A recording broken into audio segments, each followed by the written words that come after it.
Folks, welcome to another edition of whatever this particular predictions video ongoing series is called. We got UFC 217 coming up this weekend, so who better to kind of run down the card with me and make his predictions and prognostications than the one, the only, Mike Coughlin of halfguarded.com. Mike, how you doing lately? Oh, I'm doing pretty darn good. Looking forward to what should be a very good pay-per-view. Yeah, and it's really interesting because when you compare this particular card to the big Madison Square Garden show that happened this time last year, it doesn't really seem like there's as much fanfare this time around. Are you kind of feeling the same way I'm feeling? Yeah, it definitely does seem like last year's show was just bigger, and I think a lot of that is, it was the first time ever, plus Connor being Connor. And also, the world wasn't as crazy every single day as it is now. So I think things are getting a little overshadowed this time around. That said, it's still a big show. Mm-hmm. All right. Well, I guess we might as well start with the main event. The middleweight title fight. Defending champ Michael Bisping taking on George St-Pierre. You know, this is one of those things where it seems like a fight that would have been made in like 2006 or 2007. It's amazing these guys have been around that long, but you know, Michael Bisping, to his credit, he's gotten way, way better. He's probably the pinnacle of his career at this point. So, just a preliminary glance at the fights. George St-Pierre, we know he's been out for 3, almost 4 years now. How big of an issue do you think ring rust will be going into this fight? I think it's not like St-Pierre's lazy or anything like that, but I do think that he's someone, more than a lot of other guys, that probably will be hampered by ring rust because he's such a technical fighter. He relies so much on his timing and feel. And I think that it could play a little bit of a role. I don't think it'll be a primary factor in what's going on, but I think it's one of those things that knocks St-Pierre down from like 100% to like a 98, 95 type percent. And really, the backstory there is, you know, here we are 3 years removed from his last title defense at welterweight. You know, what exactly is the canonical explanation for why he took all those years off? Because there are a lot of competing theories, and just kind of want to see what you think is probably the most likely one.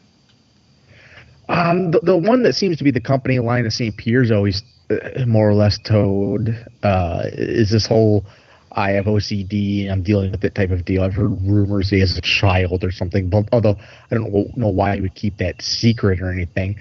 I'm guessing it's just some variation of he was unhappy, and he's just like, and St. Pierre's kind of a weird dude, and he's probably looked around going, you know, it's kind of, I'm getting up there in age, and this isn't what I want. You know, I'm not enjoying this. This isn't fun. And so he took a break, and he's again, I can't emphasize enough, he's a weirdo. Like, he thinks he's been abducted by aliens. So who knows what his real reasoning is? Yeah, and do you give any credence to this conspiracy theory that the UFC made George St-Pierre take a couple of years off because he was turning in some really negative brain scans? No. I would guess, if anything, it would be some sort of like steroid cover-up. He's gotten hit in the head and stuff like that, but not that bad. And I can't imagine that he had his brain scan so severe that they would risk it. Because, again, you know, if he comes back, he's going to have a bad brain still, and then they would just have advanced knowledge and be really friggin' liable if anything happened. And of course, George St-Pierre, one of the most dominant, if not the most dominant welterweight fighter of all time, moving up in weight class 15 pounds. How much of a factor will that, you know, upshot in weight be in this upcoming fight? I think the single biggest factor by far, more than anything else, by a magnitude of 5 or 6 at least. It's everything. St-Pierre's always been a big, strong, fast dude. All of a sudden, he's going to be, you know, he's not going to be as strong. He may be strong still, but he's moving around bigger bodies. His cardio will have to be changed up. His body's going to be different. And, you know, even if he moves up in weight, you know, even if he doesn't put on a lot of extra weight, you still got to get used to that fight-wise. And he's talked about that, how he's aware that that's an issue. And maybe he's really done it perfectly, but very few people do. And so I think that's going to probably be the number one deciding outcome, yeah.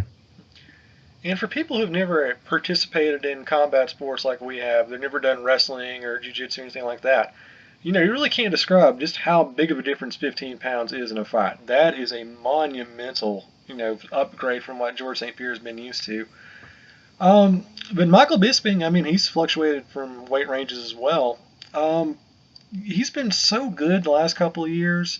What do you think has been the big turnaround for him? How did he go from being a guy who was barely above a mid-carder, getting knocked out by Dan Henderson, to being, a defending world champion? A lot of it's kind of just dumb luck, in the sense of he was always there. He was good, but not great. They threw him in the main event there with Anderson Silva. It was, again, that was not the real Anderson Silva we all know. It was a deflated version, a lesser version. So he's kind of right there to pick apart Silva. The fight with Rockhold was, just pretty much one punch. Credit to the man for doing it. Still one punch. And then the Henderson fight he just had, Henderson's almost 50. So it's kind of like one of those deals where on paper it looks super great, but in reality, it's not like he's gone out there and really taken the division apart. I mean, there was, to me, always a big four at middleweight of Rockhold and Weidman and Jacare and Yoel Romero, and now we can throw in Robert Whittaker. And Bisping, again, he beat Rockhold, but that's it. And he beat him once on one punch. So I think it's just kind of, right time, right place, everything fell into his lap.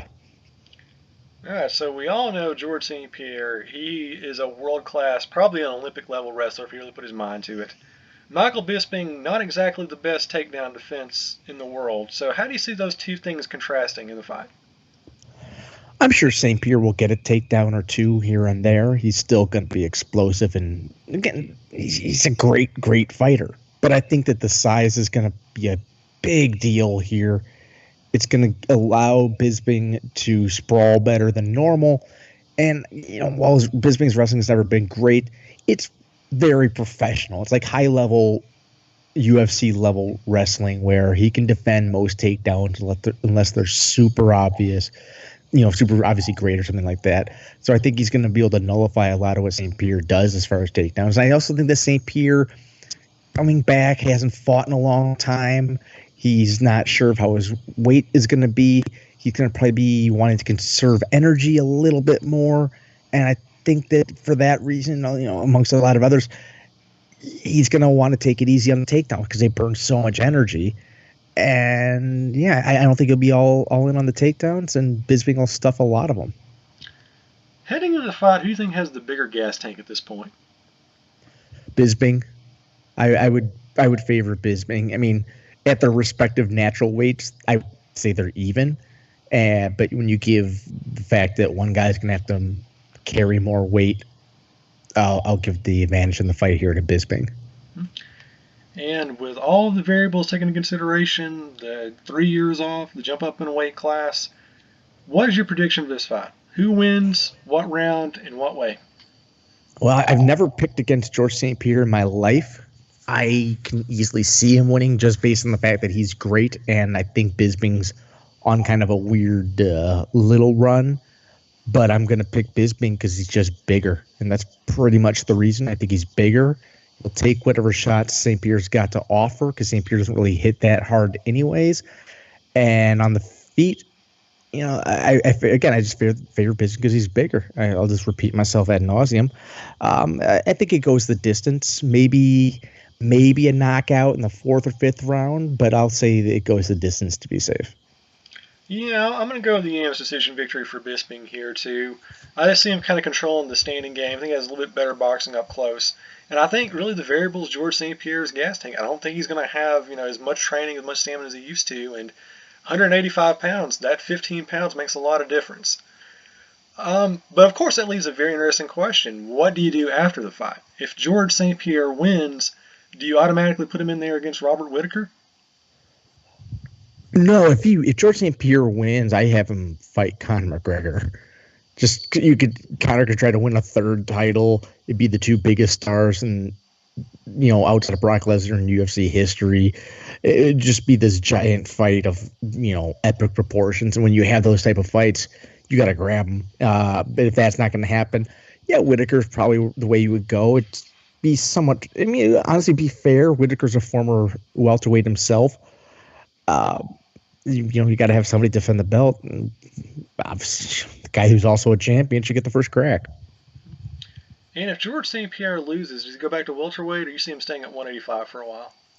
If he loses, I'm sure he doesn't fight at middleweight ever again. I'm sure he just fights at 170 if he fights again. And I think if he loses, he probably will, unless it's one of those deals where he goes, oh, turns out this time off, everything's changed, I can't do it. But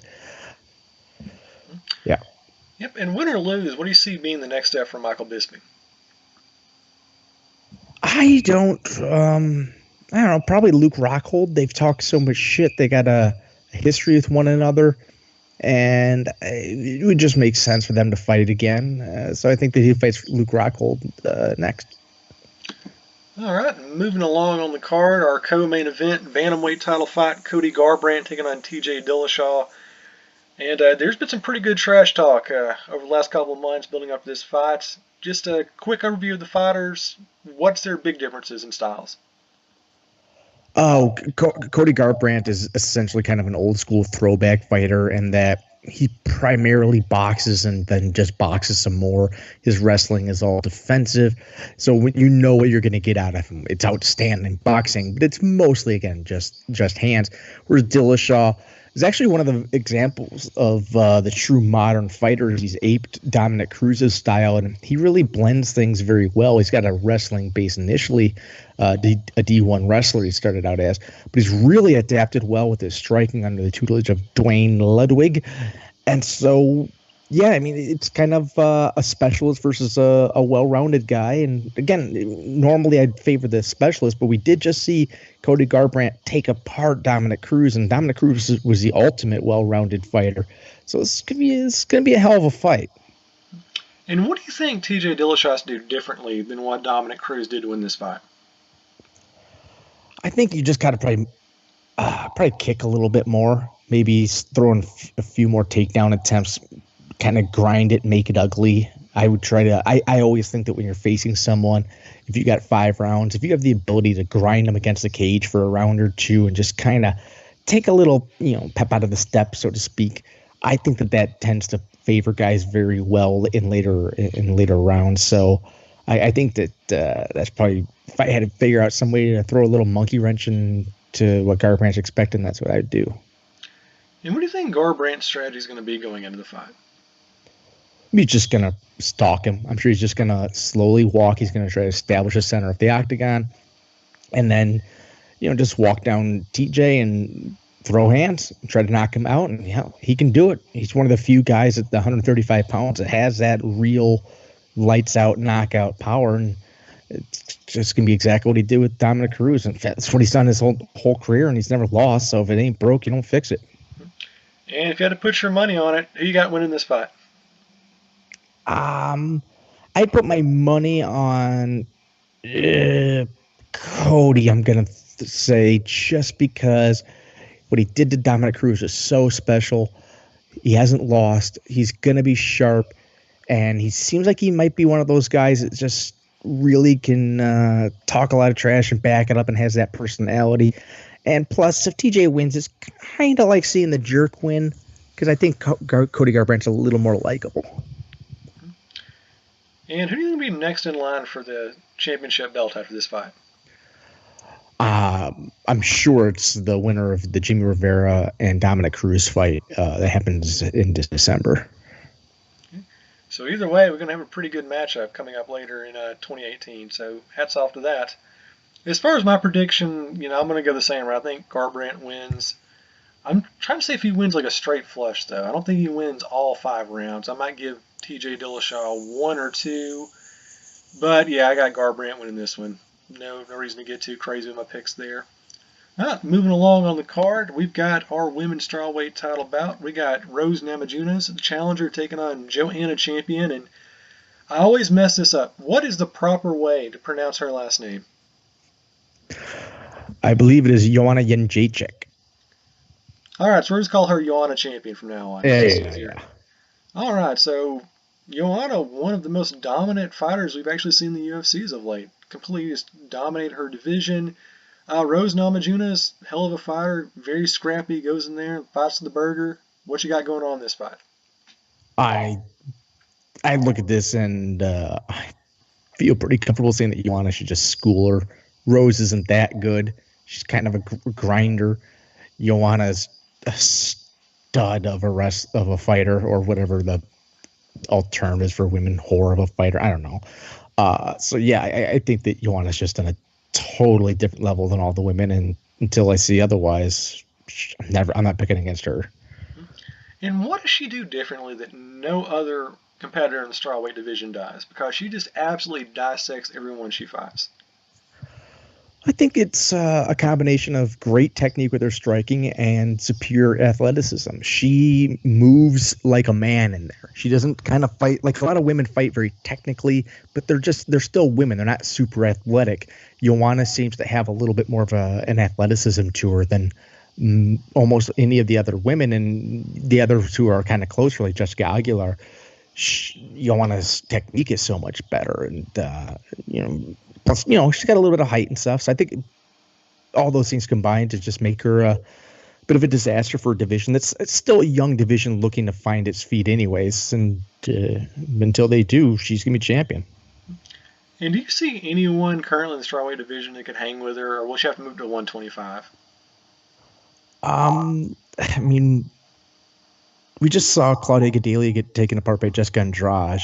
And Jessica Andrade looks so scary good in that fight, but she's already lost to Joanna.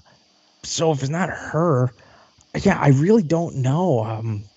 I can't see any of these upcoming women. It's not going to be Paige. It's not going to be Michelle Watterson. It's gonna have to be somebody at 125. Maybe Valentina Shevchenko if they're willing to fight. I know they've trained to get. No, they haven't trained together. I guess somebody else, or maybe they have. Either way, yeah, I think she got a 125 find a more interesting fight. And it's a little bit outside the domain of what we're usually talking about here, but how do you feel about the way the UFC has been marketing Joanna and some of these other strawweight competitors? I think it's been fine for what she is. She comes across as a big enough star, given that she's a 115-pound woman that speaks English as a second language. She's got a quirky. I really like her, and let's face it. UFC can't make people stars. That's people think they can. Like, oh, you just got to magically give them a little more airtime, and then they always become big stars.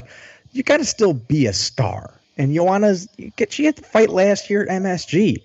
She had a gigantic opportunity. She's had a lot of really big chances. She was on the undercard of that gigantic Ronda and Holly Holm show. So she's been given every chance by the UFC to be as big a star as possible. And she's a good enough star. She's done well. I think she carries herself. Whatever limitations there are, it's just the limitations of the paying public. All right, and that's perfect segue. What's your final prediction? Joanna Jędrzejczyk by decision. Oh, so we're going to be doing 3 consecutive decisions for the 3 trifecta fights. Yeah. Nobody in any of those fights, with the exception of Garbrandt, really strikes me as having that one-punch crushing ability to finish. Yeah, and in the MMA circles, we call this getting Strike Force Nashville. Ouch. Yeah, I had to go there. Yeah, I really can't go outside of the mainstream of this one. I think Joanna wins this one. I think she's actually going to win by either 3rd or 4th round stoppage. So I think she manages to kind of get it under 20 minutes. All right, moving along to the rest of our main events undercard. We've got Stephen Wonderboy Thompson taking on Jorge Masvidal. Really looking like an interesting welterweight title fight here. First off, before we get into the fight itself, what happens to the winner of this fight? Do they automatically get a shot against Tyrone Woodley, or will they have to wait and see? No, I don't think of the winner. Nobody at 170 automatically is getting anything. It's too cluttered. The closest would maybe be the winner of Dos Anjos and Robbie Lawler coming up. But I mean, nobody's going to want to see Stephen Thompson and Woodley a third time. Like that's just asking for nobody to ever draw. And Masvidal is not like he's some big name or anything. So I mean, regardless if who wins this, they're going to have to go on and fight 2 or 3 more times before they get a title shot. All right, and can you give us a quick rundown of Thompson and Masvidal? You know, what are their big differences and key strengths and weaknesses? Well, it seems to be a theme tonight, but the biggest difference between the two is probably just going to be size. Masvidal's fought is at 155 for most of his career. I think he actually fought at 145 really early on against Joe Lozon once. Hell of a fighter, great boxer, keeps up on his tippy toes very well, pumps his jab, but very traditional fighter. Tough as hell. Made his name kind of doing street fights in Miami, actually. He's kind of like in the same street fighting circuit as Kimbo, of all people. The only difference between the two of them is that Masvidal's alive, so he's got that going for him. As far as like Stephen Thompson's Karate Kid, he just looks like a Nazi. It's like a Nazi, like a jumping Nazi, really. Does spinny wheel kicks and things like that. People have a real tough time with him. He's one of those guys that people just spend 10 minutes trying to gauge the distance because it's just different. Nobody ever fights like that. It's kind of annoying. Again, kind of like Nazis are annoying. He's annoying, but he's not dangerous. Kind of like how Nazis these days aren't really all that dangerous because they don't really exist. You know what? I was waiting for the references to alt-right at some point in this video, so we got it in under the 20-minute mark. I don't want to ever disappoint people. All right, so I'm trying to sort of rack my brain if there's been any sort of like recent fights between these two that kind of show a definite stylistic clash, but what do you think will be the main strategies for these two guys going into the fight? Thompson will probably do what he almost always does, which is just stay very far away and do a lot of side kicks, kind of like old school Shawn Michaels super kicks and things like that. Usually to the body to keep the distance and wear down his opponent. Masvidal is going to try to get inside, and I'm guessing he's just going to try to throw as many short shots as he can boxing-wise and maybe make it ugly with some takedown attempts. Probably going to beat Wonder Boy and win in the fight because not only is he bigger and at a higher level and tricky to fight, but again, it's the year of the Nazi, so why would I expect him to lose? It's going to be a white man beating up a brown guy in New York City, just like everybody saw happen on Tuesday. What more can I add to that? You know, I just want to see Stephen Thompson and Sage Northcutt start like a tag team. I think it'd be a great one. They could be managed by Milo. They could be managed each by their dad, who are both. I mean, it's like they should get what's his face. Marinovich to show up. Just get all three of them. Just make it a trifecta of crazy fathers. Oh, yeah, Todd Marinovich. Yeah, the guy who had the Robo quarterback for a son who fucked up the Raiders. Yep. Yeah, can't forget him. All right, so all these factors taken into consideration, the fact that some of them look like, neo-Nazis, some guys are brown and have beards. Who do you got winning the fight? Stephen Thompson by decision. You know, it's a safe pick, but I'm going to agree with you. I think he wins by decision. I haven't really seen anything from Masvidal over the last couple of fights that really makes me think he's going to have anything to surmount his range. So there's that. And we move finally to our curtain jerker for the pay-per-view portion of the evening. And what I'm really hoping, and I'm saying this now before everybody else realizes it, is that I hope that Michael Bisping tears like his groin like 3 days before the fight, so that we have Johnny Hendricks taking on GSP as a makeshift rematch. Well, I don't want to see that, so screw you and your horrible, horrible jinxing powers. No, but it's a great idea because Johnny Hendricks doesn't even have to cut weight to make 185. I mean, he's going into it right now. He's going to be like 190 for his 170 match. Except for he missed weight at 185 already in his career. He's a big, fatty who doesn't know how to make weight no matter what. It's like the guy just sees the weight limit as optional. So how much of his purse did he lose the last time around? I'm sure it was at least 20%. That's usually the standard fine. In his case, 20% of his purse is about 6, maybe 7 days worth of meals at McDonald's, is how much his big fat ass eats. And he never picked up lessons from Anthony Johnson. That's the sad part. Well, I'm sure Anthony tried to talk to him. Somebody's like, shut up, don't say it. And John's like, what? You just keep eating and you get bigger. It's a great plan. And Hendrick's like, wait, what? Really? I can do that? And then he just got too fat because he's a big fat fatty. Has he grown back the beard yet? Because he looks so goofy without it.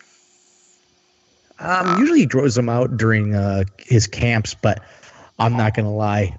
My Google alerts for Johnny Hendrick's beard have not been lighting up lately.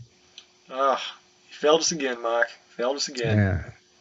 All right. That's what I do. So we've got Johnny Hendricks. We got Paulo Barcino. Who you got winning this fight? Barcino by knockout in the second. Very, very ballsy pick, Mike. Why do you believe that? Honestly, I'm just kind of picking it because I think Hendricks sucks. I think he's just done. I don't think he wants to fight. He doesn't seem like his heart's in it. And I think he's too small for the division. And the card needs somebody to get knocked out. So Johnny Hendricks is a good victim. You know, I think we can actually do like a little parlay on this one. What's the over-under on this fight actually happening because Hendricks actually makes weight without having to be like rehydrated? He'll make the weight. He rarely misses it too many times in a row. So he'll make the weight is kind of like see guys, I can really do it. But he'll screw it up the next time or something. You know what? That's the best we can hope for. As far as my pick, I'm going to be the contrarian. I think Johnny Hendricks wins it by unanimous decision. Just got a feeling. Can't explain it. Just going that way. All right, and do you have time to quickly go over the prelims? Sure. All right, we got James Vick taking on Joe Duffy. Who you got? I will go with Joe Duffy. I like Duffy a lot. He's got a great boxing style, and Vick's tough as hell, though. I want to pick Vick. I can see him winning, but I think Duffy's on a roll. So how do you see him winning? I see him winning by knockout. I think he pounds the body early on and then goes right to the head for the TKO. So this is going to be another one of those shows where all the pay-per-view matches are really boring, but all the prelims on free cable are full of awesome knockouts and submissions. I think that's a very good chance, yes. Well, hooray for that strategy. All right, so I'm going to steal your answer. I'm going to go with Joe Duffy. I think he wins by third round TKO. All right, moving along. This is a fight supposed to happen a couple pay-per-views back. Walt Harris, fresh off losing to Fabricio Verdum in like 5 seconds, taking on Mark the Hand of God Beer. Who you got, Mike? Yeah, I love that nickname. I love the fact that his last name is actually God Beer. It's a great, great nickname. I'm going to pick God Beer because he's got the better nickname. I'm sorry, that's all I really care about. A guy named God Beer is fighting. God Beer always wins. You should definitely name his son Jesus Juice. That would be fantastic on so many levels because Jesus Juice God Beer and his wife Wine Whore. Oh, this game could go on so long. How about Mohammed Tequila? I think that's a good one. Mohammed Malt Liquor. See, we're generating these $1 million ideas here tonight. We got to slow this one down. The Mohammed Malt Liquor, what you do is you drink it, and then you tell everybody that you never drank it, and then you fuck a 9-year-old that you married. Yes, and then you repress your blatant homosexuality for your entire life. Well, there's nothing wrong with that, but yeah. Yeah, we're both experts on that. All right, Walt Harris and Mark Godbeer. You're going with Mark Godbeer because he has the better name. I'm going to go with Mark Godbeer, too, just because I think Walt Harris is still kind of messed up from the Fabricio Verdum fight. And to be honest, I haven't really seen many fights come out of these two guys, but I haven't really impressed with what he's able to do. So Godbeer wins by default. Now, here's a fight. When I saw this on the prelims, I was thinking to myself, wow, this seems like a bad call because to me it seems like it could be a main event pay-per-view caliber matchup. OSP taking on Corey Anderson. Why is this booked so low on the show? OSP wasn't the original opponent. It was somebody else. Well, that explains it. OSP was, he was like a last-second fill-in, much like he was when he fought John Jones and lost that title fight. And much like he probably will be for most of his career because all he has to offer is the world's greatest Von Flue choke, although it's a pretty damn good choke. Everybody needs a special move. I'm glad he's one of the rare fighters we have nowadays that has that go-to finisher. So props for keeping the old school alive, OSP. Yeah, and I think he actually uses it to win, so good for you. Mm-hmm. All right, so Corey Anderson taking on OSP. Who you got? OSP by Von Fluchoke. You know what? I'm gonna steal that one. I'm gonna go with OSP by Von Fluchoke. Second round. All right, and we have SEC baby. yes, and we have one of my all-time favorite fighters showing up in the next one. This is actually our current trigger for the FS1 program. Mickey Gall, the man who destroyed CM Punk, taking on Randy Rude Boy Brown. Who you got? I gotta stick with my boy Mickey Gall because it's Mickey, and he's just gonna keep riding this crazy train that he's on, where he keeps advancing his career and becoming a bigger star without facing true danger. Although this is a real opponent for him, but I love his story, and he's a good guy. And he fulfilled his promise. He said he's gonna knock the spikes out of Sage Northcutt's hair. He did it. Well, what really happened is that Sage had been visiting Harvey Weinstein and recreating movie scenes, and they got product wink in his hair. Oh, I love the topical humor. Yeah, I'm trying to think of something I can add to that one. There's just too many pedophilia jokes that, I don't know. I'm trying to make it more advertiser friendly. I disavow those jokes. Yes, we don't condone them. We believe in PC humor only. Which is why we're talking about Jamaica and Randy Rude Boy Brown. So, I guess you're going to go with Mickey Gall to win this fight, correct? Yes, by submission. Ooh, very good call. I'm going to go with Mickey Gall to win by submission, too. I got him second round. I got him by guillotine. How do you think he's going to do it? Rear naked choke. So, somebody gets choked regardless. I haven't seen a black guy get choked out that bad since, well, never mind. Eric Garner? Sure. Is that the one in New York? Which one was in New York? Yeah, that was Eric Garner. That was good. I nailed it.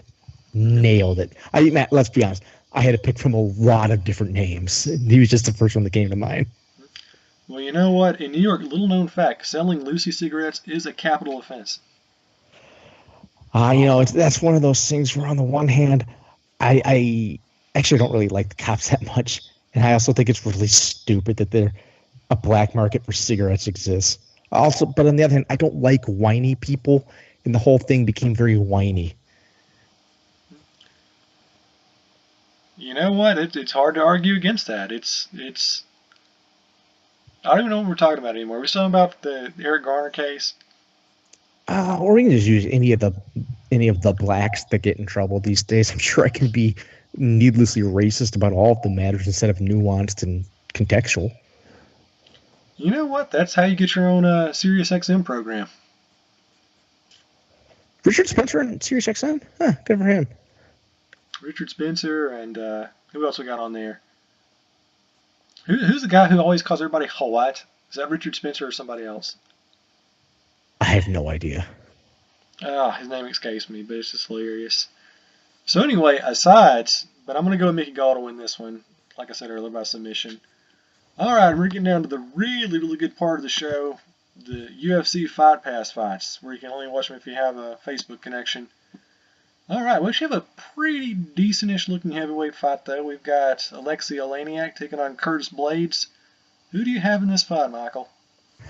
I will go with Curtis Blades, mostly because his nickname is Razor, and he's from Chicago, and that's good enough for me. You know what? I gotta think about this one. Now, Alexei Oleinik, he does have 52 victories to his name. Did he beat Dr. Death, Steve Williams?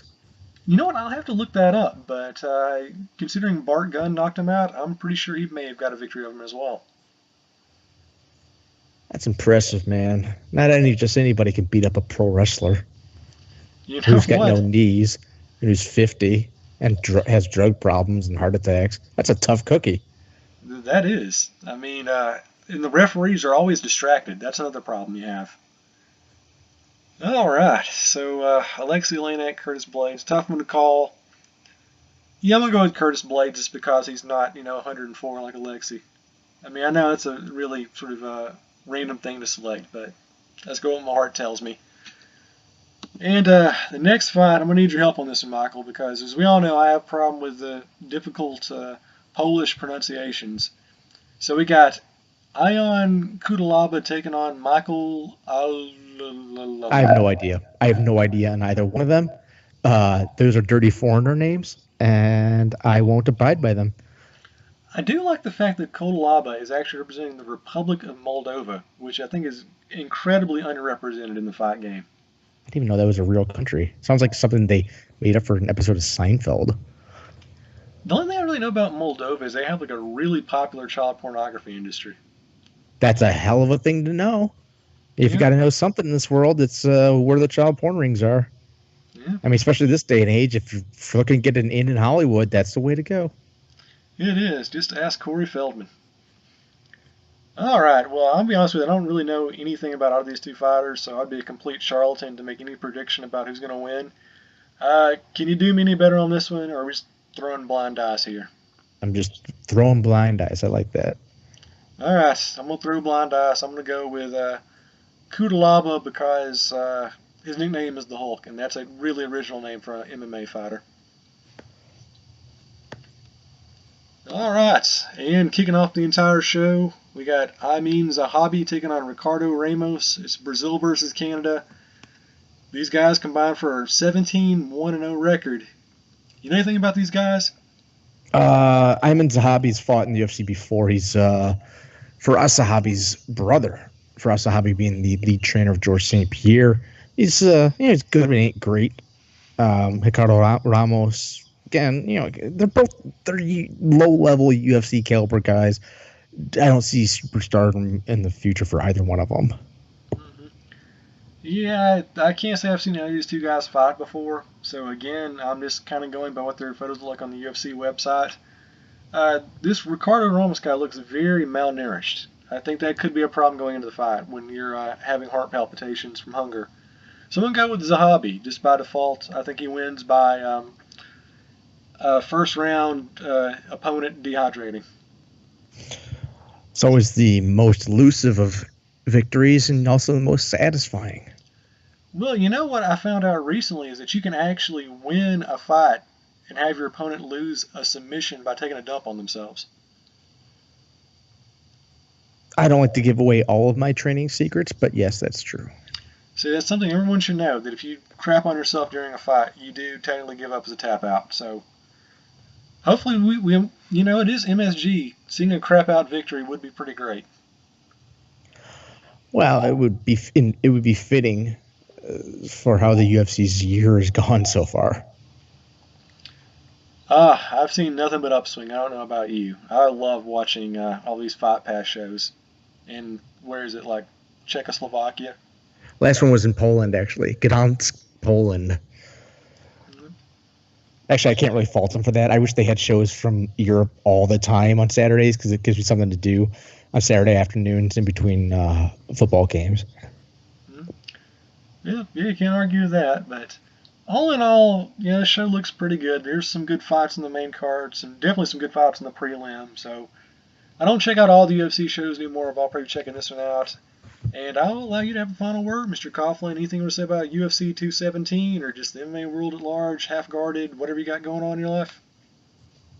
I'd like to take this time to let everybody know that throughout this entire episode, I've had a flag hanging, and I have not been kneeling for it, because I don't kneel for the flag, damn it. But I do encourage everyone to interject politics into every fucking thing in the world so that nothing is fun anymore. Also, I hope the show is really good. Yeah, I'm looking forward to both of those things at some point. I actually plan on watching this show with a bowl of racist corn pops. That's my strategy heading into Saturday. Just make sure that the dark one brings you all the food. You know what? Isn't it kind of like classist on that guy's part by saying, what's up about being a janitor? I mean, why should that be looked down upon? Because it's being a janitor. I can't really sit here in good faith. I can make the argument and kind of like mock him for that. But in reality, I wouldn't want to be a janitor. It's a janitor. Like at a mall janitor. That's what we have Mexicans for. I've had this elaborate backstory in my head of how the brown corn pop became a janitor. Just too much sugar in his youth. Just freebasing all that. So you make bad life choices, you end up on the back of a popcorn box. Or corn pops, my bad. I hope that if that's the case, that the recent legislation or whatever the hell it was, declaration that the opioid epidemic should be fought, saves that corn pop's life. Well, I mean, we do have more people dying in the U.S. from heart disease and diabetes than, all the drugs combined, but it's neither here nor there. Yeah, I got nothing on that other than I hope we make all the drugs legal and make all the food legal too. Let us all die whenever we want to die. Why do I want to be 80? I only got this. The only thing I know for sure about death is that I don't get to take my body with me. I'm not leaving behind. I'm not leaving it behind in good condition. You don't take a rental car out and polish it. I want to destroy this thing. I want as much fat, as much liquid, as much booze, as much drugs, as many highs, as all of it. I want to beat this thing into the ground, damn it. Let me do it, Trump. Let me do it. It's like that episode of Futurama where Bender becomes human. His entire outlook on life is to become fat and morbidly obese and be drunk all the time, which I think is actually a great way to get through life. I mean, you only get one shot at it, right? Exactly. And if the next part sucks, well, I want to make sure I enjoy this one. So take it from us. Go out there and do drugs and drive drunk and have indiscriminate sex with hookers. What else should people be doing? Bad-mouthing Hillary Clinton and seeing if they can survive the week. And that, my friends, is the story of the year 2017 in a nutshell. All right, Mike. What more can I say? Thank you for taking time to schedule to talk to us today about UFC 217. Anything you want to plug or talk about before we call it a night? No, nothing specific besides halfguarded.com. If you go there, everybody, you'll have fun. And if you don't go there, you'll probably also have fun, but we'll teach you how to do drugs. Which is actually a guarantee. That is not clickbait. We will teach you how to do drugs. So let everybody know that. Alright, so that's it for this UFC prediction videos. We went about 40 minutes, so that's one of our longer ones. I guess we'll be seeing all you people cage side on Saturday night. Maybe, probably. I know you're not going to pay for it, but we'll be seeing it somehow.